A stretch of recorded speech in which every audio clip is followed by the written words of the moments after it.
estiven escoitando a radio, non? Porque senón non me tería enterado.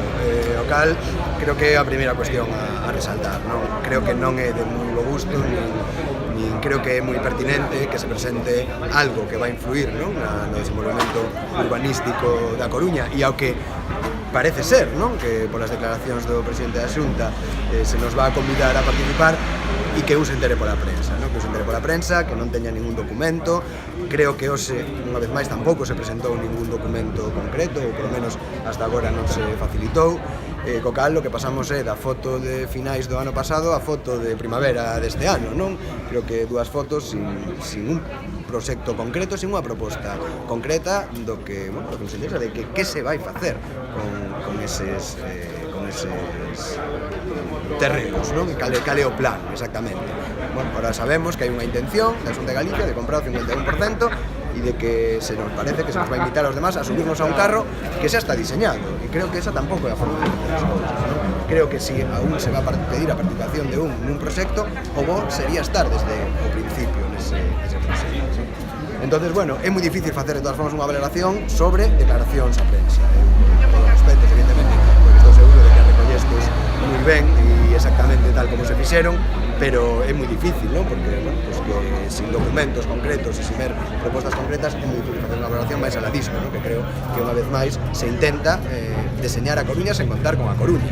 Creo que eso non é de recibo. Isto é unha falta de educación.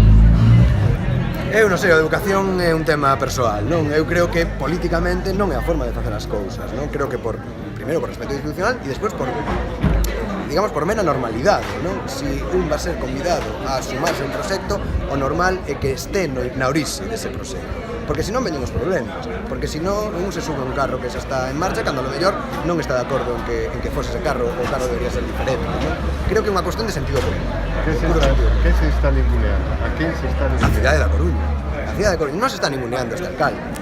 Pero que eso, evidente, ainda que pode haber esa intención tamén. Estás ninguneando a cidade da Coruña, porque aquí hai unha maioría plenaria que se decidiu moi concretamente que a Coruña tiña que ser protagonista, que non podía quedar excluída do diseño, que non podía quedar excluída de decisións importantes, e aquí se acaba de dar un primeiro paso que creo que, bueno, tampouco está a cousa como demasiado, non, armada, non, nestes momentos, pero se acaba de dar un paso sin contar coa cidade da Coruña, non? E creo que o futuro da cidade da Coruña hai que decidirlo na Coruña. Hai unha cuestión que se nos dá cociñada xa, que é que a Xunta ten que ter o 51% dos terreos. Pasa, non debería o Concello da Coruña opinar sobre as porcentaxes de distribución, por exemplo, non? Porque por ser o único dato concreto que se deu hoxe, non? Creo que xa empezamos, non? Empezamos mal o ofrecemento, non? Empezamos o ofrecemento xa con unha carta moi importante que está repartida, non? E o resto quedarían por repartir. Repito, con toda a prudencia e con toda a provisionalidade que nos dá estar respondendo a unhas declaracións de prensa e non a un documento ni a unha proposta formal. Esperabas ese documento? Eu escoitei ahora o presidente da Xunta decir que se nos va a facer chegar. Por lo tanto, non teño razóns para pensar que en algún momento se nos fará chegar. Creo que tamén tería sido bo que houvese unha resposta ao documento que nós si fixemos chegar hai moitos meses de proposta de protocolo para empezar a falar destas cousas. Nós enviamos unha proposta por escrito e nunca se nos contestou. Creo que tampouco é a forma de facer as cousas.